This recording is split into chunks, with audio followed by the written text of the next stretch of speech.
삼형제를 키우신 어머니. 그해 어머니는 조용히 눈을 감으셨다. 아버지는 아내를 먼저 보내고 하루아침에 혼자가 되셨다.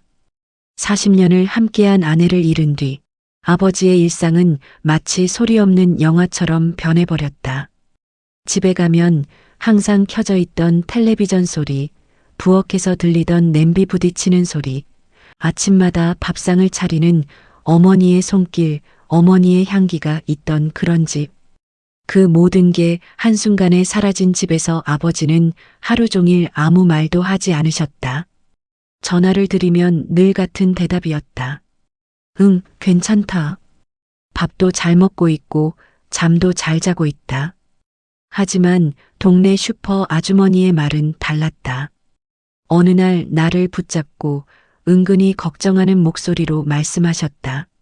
민재야, 아버지 요즘 도시락만 사가시더라.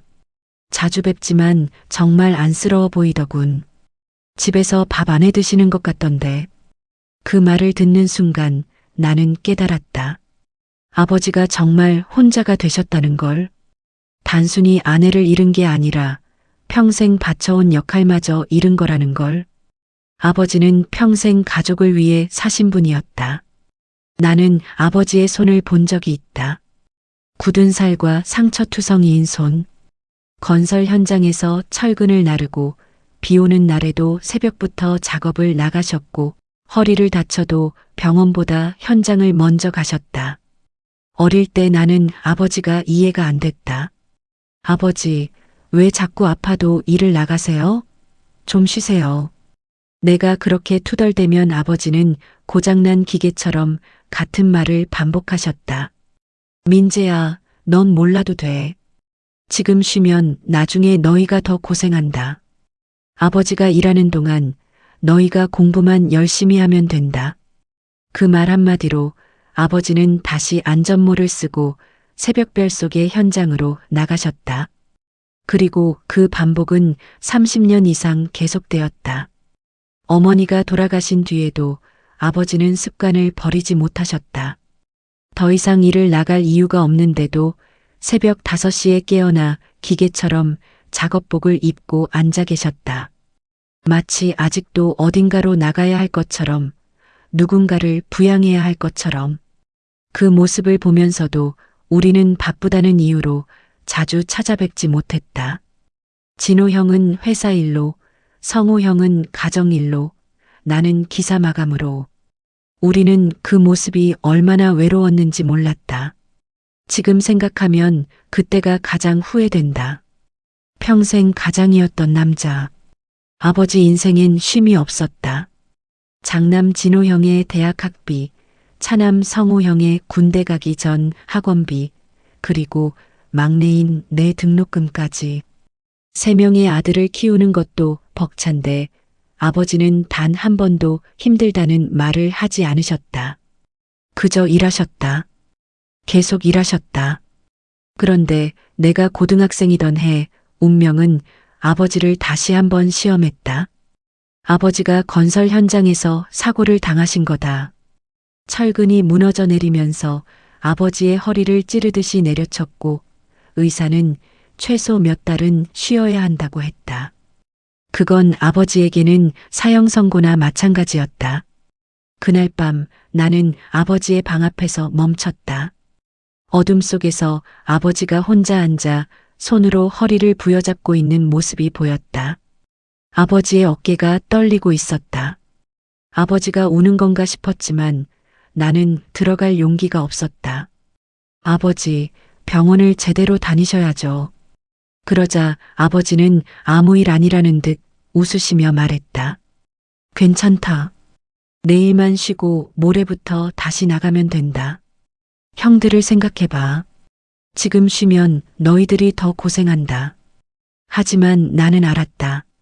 아버지가 아픈 걸 참는 진짜 이유를. 그해 성우 형의 자영업이 벼랑 끝에 있었다. 수개월 사업비가 쌓여가고 있었고 형이 집에 보낼 돈이 없던 때였다. 어머니는 일용직으로 조금이라도 보태려고 하셨지만 그것도 턱없이 부족했다. 그 상황에서 아버지는 결정을 내리셨다. 바로 다시 일어나는 것. 아버지는 그걸 우리에게 말하지 않으셨다. 그냥 허리 보호대를 감싸 입고 진통제를 주머니에 넣고 다시 현장으로 나가셨다. 그리고 그 1년은 우리 가족 역사상 가장 긴 침묵의 시간이었다. 어머니가 늘 하시던 말이 있다. 너희 아버지는 말은 없지만 등으로 가족을 먹여 살린 사람이다. 그 등이 굽어질 때까지.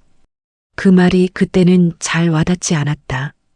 우리는 그저 당연하게 아버지는 늘 버텨주는 사람이라고 생각했다.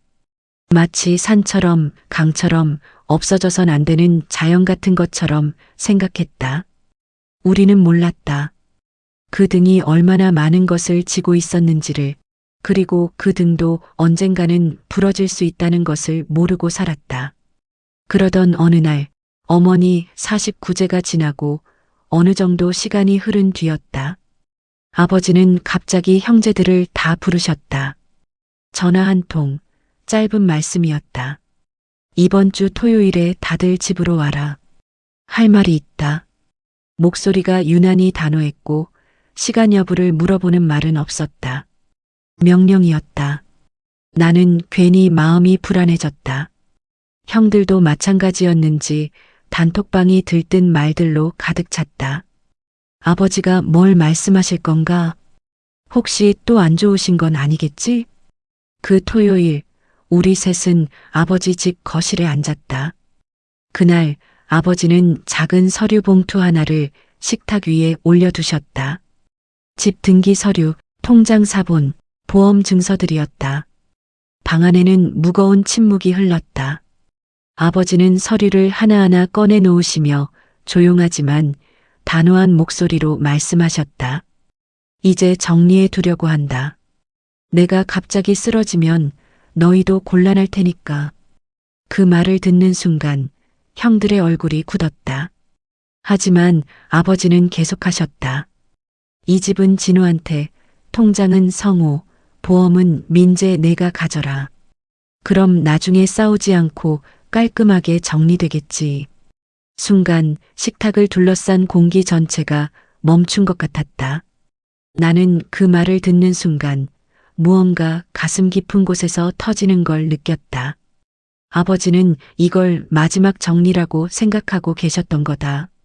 자신의 인생이 이제 거의 끝났으니 남은 것들을 나눠주고 조용히 무대에서 내려가려는 거였다. 나는 제일 먼저 입을 열었다. 아버지, 그건 안 됩니다. 목소리가 떨렸다. 형들도 바로 고개를 들었다. 진호 형이 말했다. 아버지, 저희 아직 받을 생각 없습니다. 아버지가 더 필요하신 거 아닙니까? 성호 형도 재빨리 덧붙였다. 맞습니다. 그건 아버지 돈이에요. 아버지 노후를 위해 쓰셔야죠. 아버지는 당황한 얼굴로 우리를 바라보셨다. 마치 자신의 의도가 완전히 거부당한 것 같은 표정이었다. 아니, 그래도 미리 해두는 게. 아버지의 말을 끊고 내가 말했다. 아버지, 그 돈은 아버지의 피와 땀이에요. 우리가 받을 수 없어요. 아버지의 남은 인생을 더 행복하게 보내셨으면 좋겠어요. 친구분들도 만나시고 여행도 다니시고 아버지를 위해 쓰셨으면 좋겠어요. 둘째 형이 말을 이었다. 맞아요, 아버지. 아버지를 위해 쓰세요. 그건 아버지 돈이에요. 그 말이 끝나자 식탁 위에 놓인 서류들보다 아버지의 손이 더 크게 떨리고 있는 게 보였다. 아버지는 입을 열었다가 다시 다물었다. 몇 번을 반복하셨다. 아버지는 아무 말도 못하시고 천천히 고개를 숙이셨다. 그리고 그날 처음으로 아버지가 우리 앞에서 울었다. 팔순에 가까운 노인의 어깨가 떨리고 있었다. 우리 형제는 그 모습을 보면서도 어떻게 해야 할지 몰랐다. 다만 함께 우리는 아버지를 격려해 주었다. 그날 이후 아버지는 전과 달라지셨다. 전화하면 받으시긴 했지만 대답이 더 짧아졌다. 밥은 드셨어요? 그래 먹었다. 오늘 뭐 하셨어요? 그냥 마치 우리가 더 묻지 않기를 바라는 사람처럼 자신의 존재가 우리에게 부담이 되지 않기를 바라는 사람처럼 며칠 뒤 동네에서 아버지를 봤다는 연락을 받았다. 요양원 앞이었다고 했다. 나는 그 말을 듣는 순간 심장이 철렁 내려앉았다. 설마 아버지가 스스로 요양원을 알아보고 계신 건 아닐까? 설마 우리의 거부가 그렇게 들렸던 건 아닐까? 나는 서둘러 아버지 집으로 갔다. 현관에 들어서자 신발장이 눈에 띄게 반쯤 비어 있었다. 겨울 점퍼, 오래된 여행 가방, 그리고 어머니 사진이 들어있던 액자 하나가 사라져 있었다. 나는 그제야 알았다. 아버지는 우리가 유산을 거부한 걸 전혀 다른 뜻으로 받아들이고 계셨다는 걸. 이제 쓸모없는 늙은이가 됐구나. 예전처럼 줄 수 있는 게 없으니 받을 것도 없다는 거구나. 짐이 되기 전에, 자식들의 마음이 더 멀어지기 전에 정리해야겠구나. 아버지는 그렇게 생각하고 계셨던 거다. 그날 밤 아버지는 집에 계셨다. 하지만 분위기는 마치 이사 전날 같은 느낌이었다. 박스 몇 개가 쌓여 있었고 옷장도 반쯤 비어 있었다. 벽에 붙어 있던 사진들도 떨어져 있었다. 아버지, 이거 뭐 하시는 거예요? 나는 떨리는 목소리로 물었다. 아버지는 한참을 말없이 서 있다가 조용히 대답하셨다. 괜히 너희 불편하게 하지 말고 내가 알아서 갈 때 가면 된다. 그게 너희를 위하는 거다. 가실 데가 어딘데요? 그 질문에 아버지는 대답하지 않으셨다. 다만 침묵으로 대신했다. 그 침묵이 나에게는 모든 걸 말해주고 있었다. 나는 그제야 아버지가 왜 그렇게 유산을 나누려고 했는지 조금 알 것 같았다. 아버지는 자기 인생이 이제 끝났다고 생각하고 계셨다. 더 이상 줄 수 있는 게 없는 늙은이가 되었다고 믿고 계셨다. 돈만 남기고 조용히 어딘가로 가서 사라지면 자식들에게 가장 덜 부담이 된다고 생각하고 계셨던 거다. 그것만이 마지막 아버지로서 할 수 있는 일이라고. 아버지, 저희가 그 돈 안 받겠다는 건요. 아버지 돈이 아니라 아버지가 필요해서 그런 거예요. 아버지 자신을 위해서 살았으면 해서예요. 내가 그렇게 말했지만 아버지는 창문을 바라본 채 말했다. 사람은 결국 혼자다, 민재야. 그걸 이제야 아버지가 깨달았다. 그 말에 나는 아무 말도 할 수 없었다. 그건 아버지의 절망이 아니었다. 그건 아버지의 깨달음이었다. 자신이 70년을 살며 얻은 가장 쓸쓸한 결론이었다. 그날 이후 아버지는 점점 전화를 받지 않으셨다. 문자에도 답이 없었고 집에 찾아가도 불이 꺼져 있는 날이 많아졌다. 형제들 단톡방이 처음으로 바빠지기 시작했다. 아버지 오늘 연락됐어? 응, 통화했는데 목소리가 좋지 않으셨어. 집에 계신 거 확인했어? 어제는 아버지가 집에 없었다.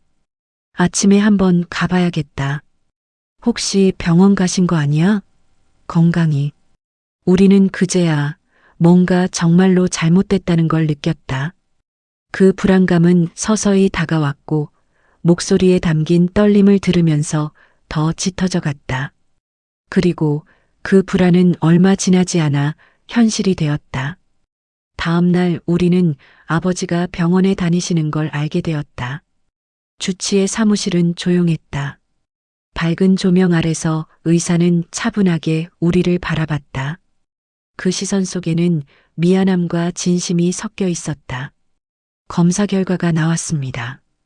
의사는 한 장의 뇌 스캔 사진을 펼쳐 놓았다. 그 사진이 무엇을 의미하는지 우리는 이미 알고 있었다. 형제들의 호흡이 한 번에 멈췄다. 초기 치매입니다. 그 한마디가 떨어지는 순간 세상이 멈춘 듯 했다. 의사가 계속했다. 그의 목소리는 여전히 차분했지만 우리에겐 모든 말이 물속에서 들리는 것처럼 희미했다.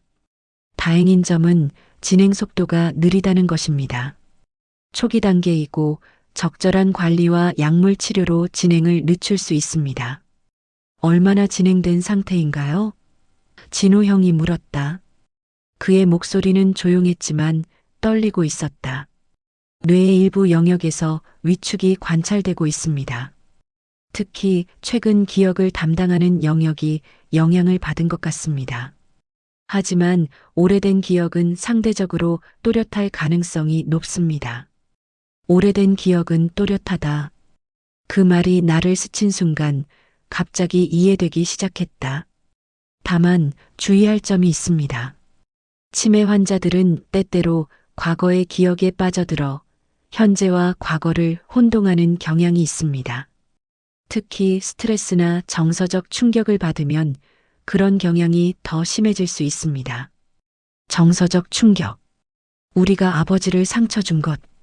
의사는 우리의 얼굴을 읽은 듯 조용히 덧붙였다. 환자분이 최근에 뭔가 많이 생각하고 계신 건 없나요? 걱정거리나 마음에 걸리는 일이요? 형제들은 서로를 바라봤다. 말을 할 수 없었다. 우리 모두가 아는 게 있었지만 말로 꺼낼 수가 없었다. 성우 형이 조용히 말했다. 최근에 아버지가 유산을 받으라고 하셨는데 저희가 거부했거든요. 의사는 천천히 고개를 끄덕였다. 그럴 수 있습니다. 환자분이 스스로를 짐이라고 생각하고 계신 건 아닐까요? 돈을 남겨두고 사라지는 것이 자식들을 위하는 일이라고. 그 말을 들으면서 나는 아버지의 마음을 처음으로 정확하게 이해하는 기분이 들었다. 그리고 그 생각이 뇌에 손상된 영역과 만나면서 현실과 과거를 혼동하게 되는 것 같습니다. 마치 몇십 년 전 어떤 일이 지금 일어나고 있다고 느끼는 식으로요. 진호 형이 물었다. 그럼 아버지가 최근에 이상하게 행동하신 게 있다면 그것도 이 때문인가요? 그럴 가능성이 있습니다. 환자분이 구체적으로 뭘 하고 계신지 알려주시면 제가 좀 더 설명해 드릴 수 있을 텐데요. 우리는 서로를 바라봤다. 그리고 그때 깨달았다. 우리는 아버지의 일상을 제대로 본 적이 없다는 걸. 아버지가 매일 뭘 하고 있는지, 어디를 가고 있는지 우리는 아무것도 몰랐다. 병실로 돌아가는 복도에서 형제들은 말이 없었다. 하지만 마음은 같았다. 우리는 아버지를 제대로 봐야 한다. 아버지가 매일 어디로 가는지, 뭘 하고 있는지, 무엇을 생각하고 있는지. 그날부터 우리의 감시는 시작되었다. 아버지는 일주일 후 퇴원하셨다. 초기 치매지만 신체는 건강했다. 며칠의 입원만으로 저혈당은 회복되었고 탈수도 치유되었다. 의사는 규칙적인 약물 복용과 정기적인 검사를 당부했고 우리는 고개를 끄덕였다. 하지만 우리 모두는 알고 있었다. 약물이 아버지의 마음을 고칠 수는 없다는 걸. 퇴원한 지 사흘째 되는 아침이었다. 나는 아버지를 몰래 따라가기로 결심했다. 새벽 6시 아버지는 여전히 작업복을 입고 일어나셨다. 하지만 현장으로 나가지 않으셨다. 대신 집을 나서셨다. 정확히 오전 7시 나는 아버지를 뒤따랐다. 너무 가깝지도 너무 멀지도 않은 거리에서 아버지는 버스 정류장으로 걸어가셨다. 그 모습은 어딘가로 정해진 일을 하러 가는 사람의 걸음걸이였다. 습관이 아니라 의무처럼. 버스를 탔다. 아버지는 창문 옆에 앉으셨다. 밖의 풍경을 바라보고 계셨는데 그 눈빛은 현재를 보고 있지 않은 듯했다. 5 정거장을 가서 내렸다. 다시 2번째 버스를 탔다. 아버지는 여전히 같은 표정이었다. 10 정거장을 거쳐 내렸다. 오래된 주택가였다. 80년대의 건축물들이 옹기종기 모여 있었다. 아버지의 걸음은 여기서 더 빨라졌다. 마치 이 거리를 수백 번 걸었다는 듯이 골목을 3번 꺾었다. 그리고 멈췄다. 그 집은 눈에 띄게 낡아 있었다. 담장의 페인트는 벗겨져 있었고 마당의 잡초는 허벅지까지 자라 있었다. 우편함에는 광고지들이 넘쳐 흐르고 있었다. 창문은 모두 닫혀 있었고 대문 앞에는 판매 안내문이 붙어 있었다. 아버지는 그 집 앞에서 멈췄다. 그리고 한참을 바라봤다. 마치 그 집 안에 뭔가 중요한 게 남아있는 듯이, 마치 그 집이 살아 숨을 쉬고 있는 듯이 아버지의 입이 움직였다. 중얼거리고 있었다. 여기구나, 맞네. 여기가. 그 목소리는 슬픔과 그리움이 뒤섞여 있었다. 나는 더 이상 견딜 수 없었다. 숨겨진 관찰자를 포기하고 아들로 나섰다. 아버지. 아버지가 돌아봤다. 순간 그의 얼굴이 굳었다. 마치 어디서 건너온 다른 시간에서 현재로 돌아오는 순간의 얼굴이었다. 민재, 넌 여긴 왜? 아버지, 이게 뭐 하시는 거예요? 매일 여기 오시잖아요. 아버지는 한참을 대답하지 않으셨다. 그저 그 빈집을 바라보고만 계셨다. 그러다가 조용한 목소리로 말씀하셨다. 약속이 있어서. 약속? 아버지, 여긴 빈집인데요. 알아. 난 알아. 아버지의 목소리가 떨렸다. 하지만 내가 와야 하는 거야. 매일. 그 대답에 나는 뭔가를 느꼈다. 이것은 단순한 치매 증상이 아니라는 걸. 아버지의 마음 어딘가에 이 집과 관련된 깊은 무언가가 있다는 걸. 아버지, 이 집에 대해 얘기해 주실 수 있나요? 아버지는 오랜 시간 침묵했다. 그리고 천천히 입을 열었다. 이 집 우리 친구가 살던 집이야. 오래전에. 그 말을 듣는 순간 나는 형에게 전화를 걸었다. 형, 지금 시간 돼? 아버지 집 얘기 좀 해줄 수 있어? 진호 형은 나를 보자마자 말했다. 내가 그 집을 알아. 영구 아저씨 집이야. 아버지 고등학교 동창. 영구 아저씨? 그분이 지금도 살고 있어? 진호 형의 얼굴이 어두워졌다. 아니야. 20년 전에 사고가 났어. 공사장 사고. 다리가 부러지고 반신불수가 됐거든. 그 다음엔 영구 아저씨 가족은 돈이 없었어. 치료비, 생활비 죄다 빚이 됐고 결국 어디론가 떠나셨어. 몇십 년을 살던 이 집도 팔려고 나온 거고. 그럼 아버지가 그 집에 왜? 진호 형이 나를 바라봤다. 그의 눈빛에는 깨달음이 있었다. 아버지가 영구 아저씨를 도와줬던 것 같아. 치료비나 생활비를 말이야. 그 순간 모든 퍼즐이 맞춰졌다. 아버지가 왜 평생 가난했는지, 아버지가 왜 그 집에 매일 가는지, 다 이유가 있었다. 아버지는 돈을 버는 것만큼 많이 썼던 거다. 그리고 그것도 모자라 마지막 남은 유산까지 거부하려고 했던 거다. 왜냐하면 아버지는 자신의 책임이 끝나지 않았다고 생각하고 있었기 때문이다. 그날 밤 형제들은 아버지 집에 모여 영구 아저씨 연락처를 찾기로 했다. 기억을 더듬어 봐야겠는데. 아버지 주소록은? 우리는 아버지 방의 책상을 찾아보았다. 오래된 다이어리, 쓸모없어 보이는 영수증들, 병원 처방전들. 그 모든 것 속에서 아버지의 인생이 담겨 있었다. 그리고 우리는 발견했다. 아버지의 낡은 수첩 하나. 표지는 벗겨져 있었고 페이지 사이에는 여러 종류의 메모가 끼워져 있었다. 나는 그걸 펼쳤다. 첫 페이지는 1998년 10월이었다. 영구 공사장 사고. 다리 전단 척추 손상으로 수술 긴급. 비용 5천만 원 이상. 내가 도와줄 수 있는 게 뭐가 있을까? 손글씨는 떨리고 있었다. 아버지의 나이가 30대 중반이던 시점이었다. 우리 형제가 모두 학교를 다니고 있을 때였다. 페이지를 넘겼다. 1999년 1월. 월급 150만 원. 진호 학비 50만 원. 성호 학원비 30만 원. 민재 어린이집 20만 원. 집세 40만 원. 생활비 40만 원, 남는 게 20만 원? 연구 치료비 200만 원 필요. 어떻게 도와줄 수 있을까?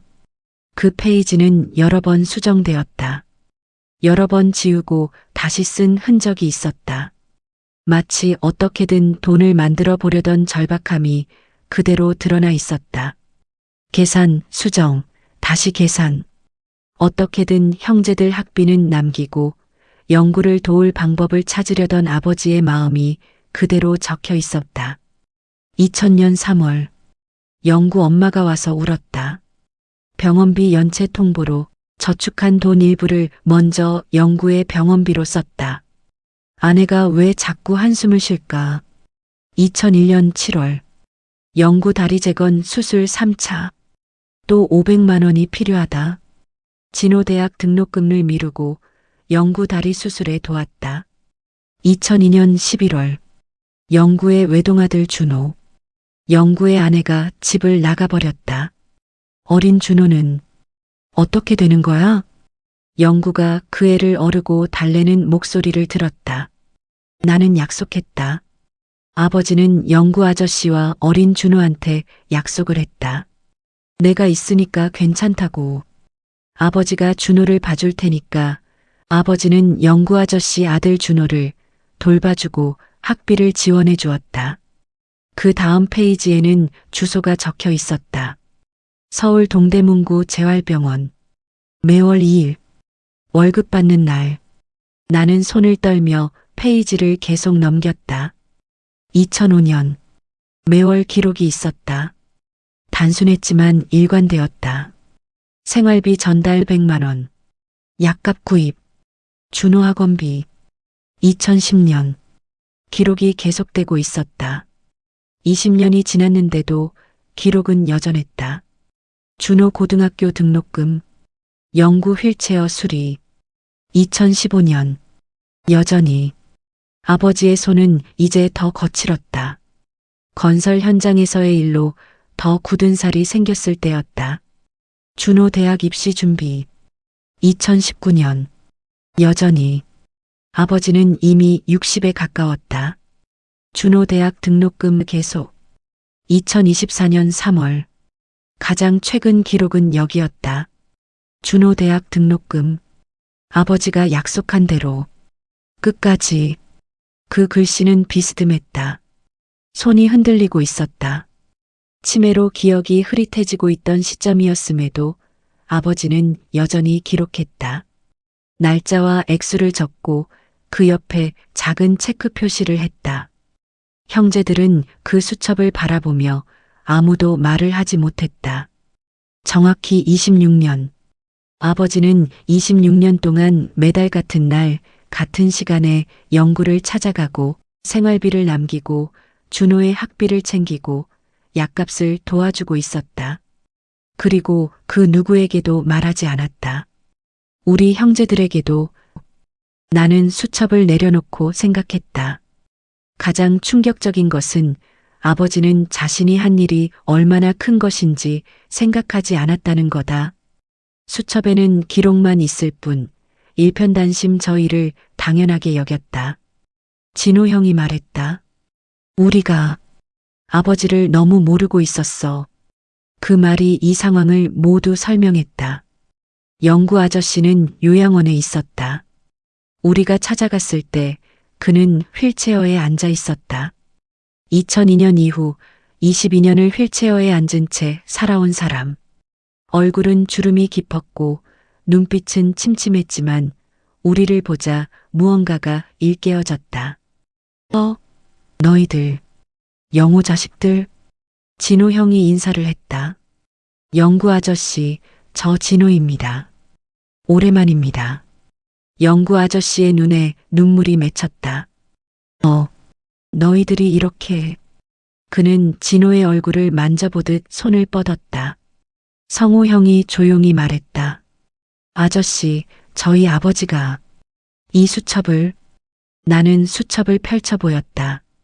영구 아저씨는 그 수첩을 보는 순간 얼굴이 흑빛으로 변했다. 아니, 더 정확히는 그 수첩 때문에 무언가 자신이 평생 미안해하던 것이 현실화되는 순간의 얼굴이었다. 이게 다 영호가? 네. 26년간의 기록입니다. 그 순간 영구 아저씨는 울음을 터뜨렸다. 휠체어에 앉은 채로, 팔이 마비된 채로 그는 울었다. 이놈의 영호. 그것까지는 됐는데 말을 잇지 못했다. 어깨가 떨렸다. 아저씨, 그 사고 날 아버지가 뭐라고 하셨는데요? 형은 조심스럽게 물었다. 영구 아저씨는 한참을 울음을 진정한 뒤 천천히 말을 시작했다. 그날 우리 둘 다 같은 공사장에 있었어. 너희 아버지와 난 철근이 무너져 내렸는데 그의 목소리는 호흡이 불규칙했다. 26년 전의 순간이 현재로 돌아온 듯했다. 내가 그걸 피할 수 없었어. 다리가 못 움직였거든. 그런데 영호가, 내 옆에 있던 영호가 뭘 했어요?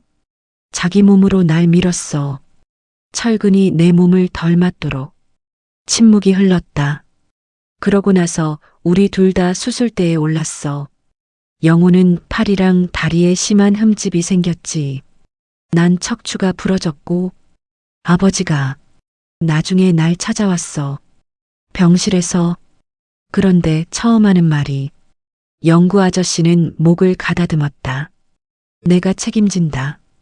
끝까지 책임질 테니까 걱정하지 마라.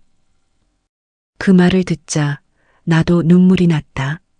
생활비, 치료비, 나중에 내 아들이 생겼을 때 그 애의 학비도 챙겨줬어. 근데 영호는 20년을 넘게 날 찾아왔어. 한 달에 한 번도 아니야. 한 달에 여러 번 왔어. 약값 사러, 생활비 갖다 주러, 내 아들 준호의 학비를 챙기러. 형들과 나는 서로를 바라봤다. 아저씨, 혹시 아버지가 최근에 이상한 행동을 하신 적 없었어요? 영구 아저씨가 고개를 끄덕였다. 응. 요즘 한 달에 몇 번씩 와. 그리고 같은 말을 반복해. 약속했으니까 꼭 챙길 테다. 끝까지. 이렇게. 처음엔 아버지가 이상하다는 걸 몰랐어. 그냥 항상 하는 말인 줄 알았어. 그런데 그 이후에 알았어. 영호가 치매가 생긴 거란 걸. 그러면서도 계속 오셨어요? 응. 왔었어. 자기가 약속한 거 잊지 않으려고. 그 순간 나는 이해했다. 치매는 아버지의 기억을 앗아갔지만 한 가지만은 놓지 않았다. 책임. 아버지는 친구 영구를 기억하지 못했을 수도 있다. 영구의 이름도 사고도 26년 전의 약속도. 하지만 그 약속의 무게는 몸과 마음에 남아 있었다. 마치 신체 근육이 반복된 운동을 기억하듯이 아버지의 영혼은 그 책임을 잊지 못했다. 나는 영구 아저씨에게 물었다. 아저씨, 이걸 저희 아버지가 하신 거 아무도 모르셨어요? 영구 아저씨는 천천히 고개를 저었다. 아무도. 영호는 내게 말하지도 말라고 했어. 아내한테도 자식들한테도. 그게 자기 책임이라고. 친구니까. 그리고 그게 진짜라고. 우리 형제는 그 요양원을 나와 한참을 말을 하지 못했다. 차를 몰다가 진호 형이 먼저 말을 꺼냈다. 아버지가 이렇게까지 하시다니. 우리는 왜 이렇게 아버지를 모르고 살았을까? 아버지는. 맞아. 돈이 아니었어.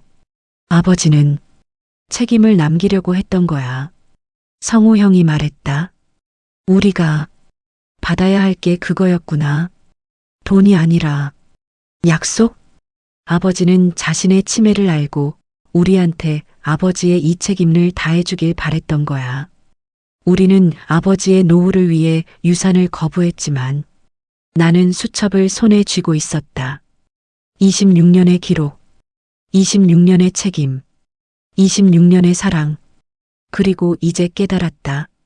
아버지가 유산을 나누려고 했던 건 우리를 버리기 위함이 아니었다. 우리가 계속해서 책임을 이어갈 수 있도록 우리에게 길을 보여주기 위함이었다는 걸. 아버지는 결국 우리를 신뢰했다. 우리가 그 약속을 이어갈 거라고. 그날도 새벽이었다. 아버지는 여전히 새벽 6시에 일어나셨다. 치매가 진행되었음에도, 약물 복용을 시작했음에도 그 습관만은 놓지 않으셨다. 우리는 아버지를 더 이상 막지 않았다.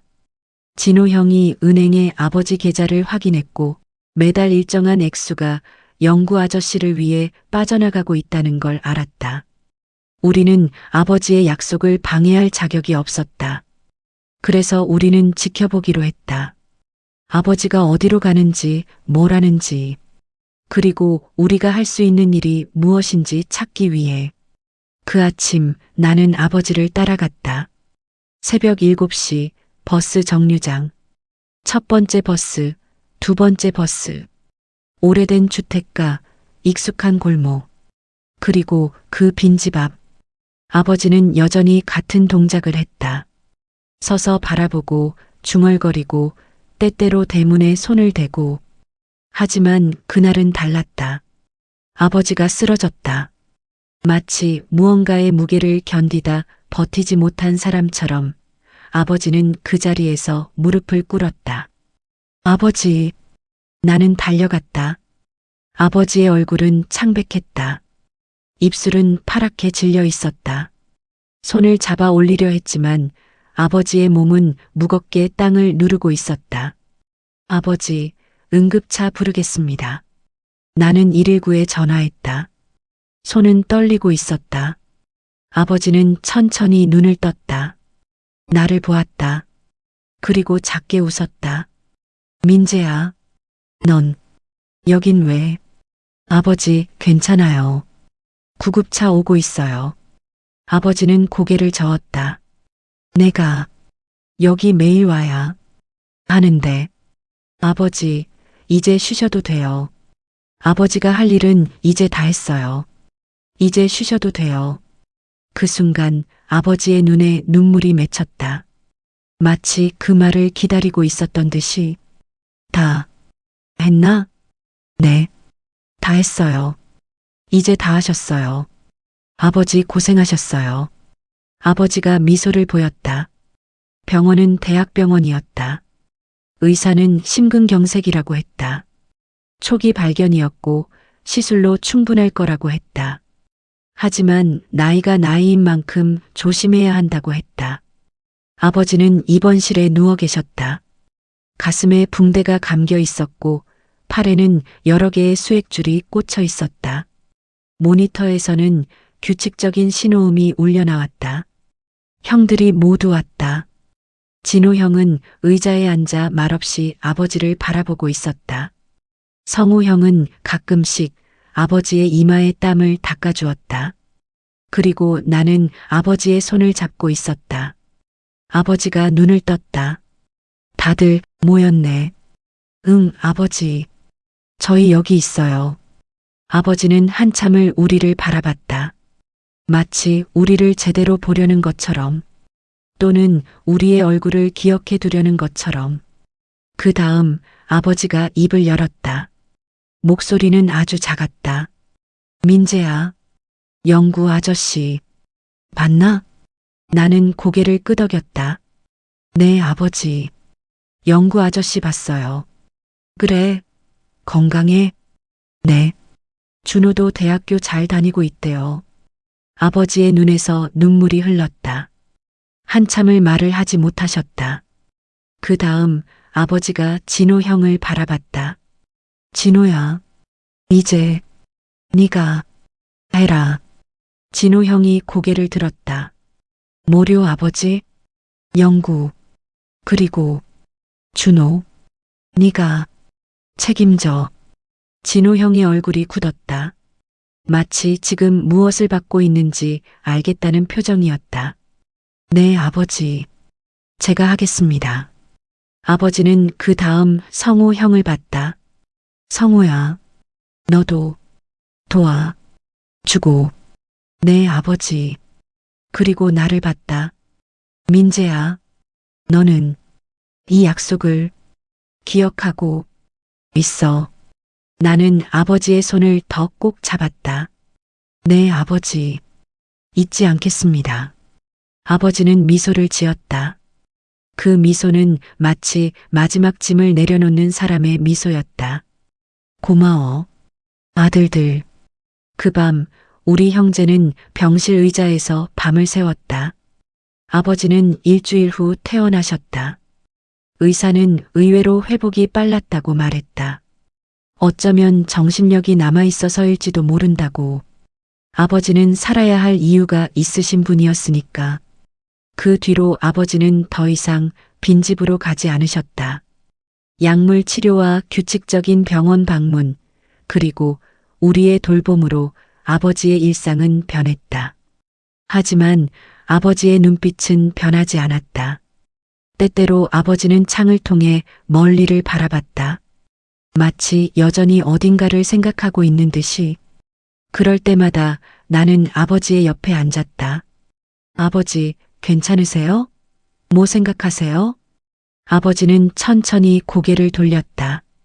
응, 그냥 너희들이 잘하는지 확인하고 있다. 뭐려? 약속? 이어가고 있나? 나는 아버지의 손을 잡고 말했다. 네, 아버지. 저희가 잘하고 있어요. 걱정하지 마세요. 아버지는 그 말을 듣고 조용히 눈을 감았다. 아버지는 그로부터 2년을 더 사셨다. 의료기술의 발전과 약물의 도움과 그리고 아마도 아버지 자신의 의지가 함께였을 거다. 그 2년 동안 우리 형제는 아버지의 약속을 이어갔다. 진호 형은 매달 2일에 영구 아저씨를 방문했다. 아버지가 하던 대로. 성우 형은 준호의 대학교 학비를 챙겼다. 졸업할 때까지. 그리고 나는 매달 수첩을 갱신했다. 아버지가 하던 대로. 2025년 1월 영구 생활비 100만 원. 2025년 1월 준호 학비 500만 원. 아버지의 약속을 이어간다. 아버지가 돌아가신 날은 봄이었다. 의사는 평화로운 죽음이었다고 말했다. 고통이 없었다고. 아버지는 밤중에 조용히 눈을 감으셨다.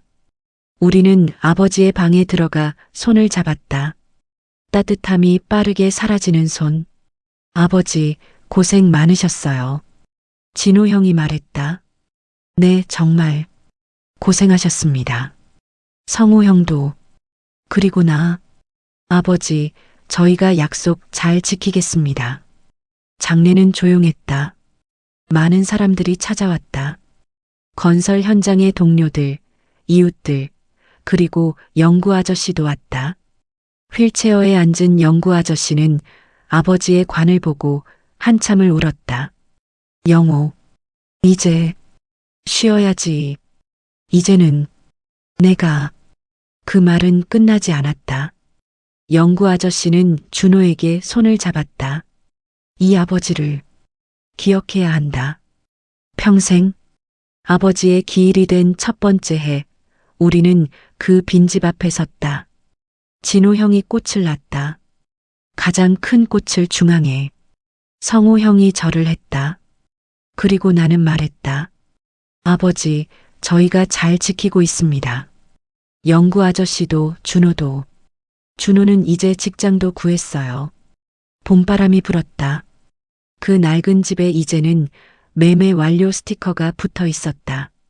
누군가가 그 집을 사서 다시 칠하고 새로 지을 준비를 하고 있었다. 하지만 우리에겐 그 집은 여전히 같은 의미였다. 약속의 장소, 책임의 무게, 그리고 사랑. 지금도 우리 형제는 아버지의 약속을 잊고 있다. 진호 형은 매달 2일 영구 아저씨와 준호를 방문한다. 성우 형은 준호의 결혼식 비용을 챙겼고 앞으로 있을 모든 일들을 함께하기로 약속했다. 그리고 나는 여전히 수첩을 갱신한다. 2026년 1월 영구 아저씨 생활비 전달. 아버지가 약속하신 대로 끝까지. 우리는 깨달았다. 유산이란 돈이나 집이 아니었다는 걸. 아버지가 남긴 것은 책임이었다. 책임을 외면하지 않는 것의 무게, 약속을 지키는 것의 가치, 그리고 그것이 얼마나 우리를 성숙하게 만드는지. 어머니가 돌아가셨을 때 우리는 아버지가 혼자라고 생각했다. 하지만 아버지는 혼자가 아니었다. 영구를 책임지는 일로 인해 아버지는 누군가를 필요로 했고, 누군가를 보호했고, 누군가의 인생에 깊이 관여했다. 그것이 아버지의 인생을 의미 있게 만들었다. 그리고 이제 아버지가 그 일을 우리에게 물려줌으로써 아버지는 영원히 우리와 함께 있다. 아버지는 치매에 걸렸지만 약속만은 잊지 않았다. 우리가 잊고 살던 책임의 무게를 끝까지 기억하고 있었을 뿐이다. 그리고 아버지가 떠난 지금 우리는 안다. 진정한 유산이란 돈이 아니라 책임이고, 진정한 책임이란 사랑이라는 것을. 아버지는 돈을 주지 않으셨다. 대신 우리를 아버지로 만들어주셨다. 이야기는 여기까지입니다. 함께 해주셔서 감사합니다. 행복한 하루 되세요.